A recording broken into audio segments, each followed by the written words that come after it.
कहतनी आज हो नहीं खनादत से उबाज हो। सुनो कहतनी आज नहीं खनादत से उबाज, आज तहरा से रहन मोर बा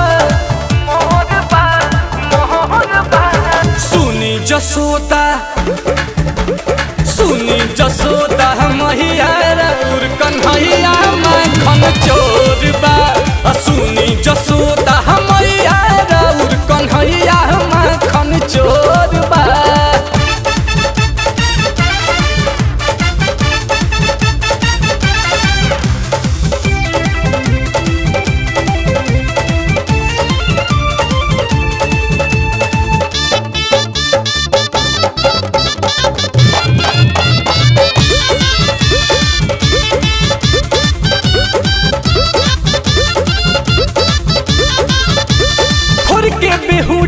सारा खजाले घरवा के माखन दहिया हो, पाके उपल खत घर में संभाले केहू न रहेला जहिया हो। कहतानी हाथ जोड़ी हो मना करे उनकर चोरी हो, कहतानी हाथ जोड़ी मना करे उनकर चोरी। पूरा गाँव हमें शोर बा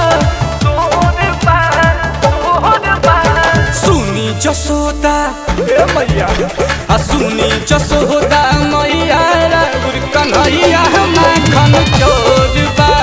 सुनी जसोदा मैया रउर कन्हैया माखन चोर बा।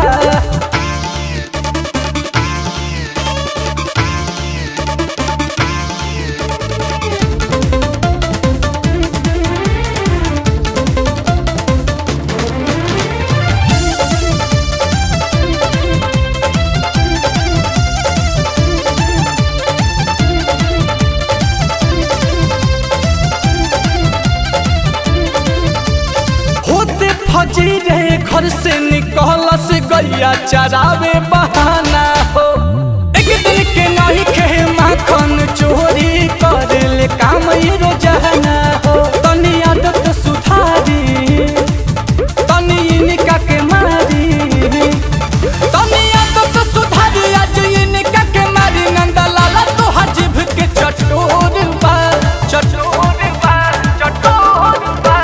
सुनी जसोदा मैया सुनी जसोदा मैया रउर कन्हैया माखन चोर बा। सुनी जसोदा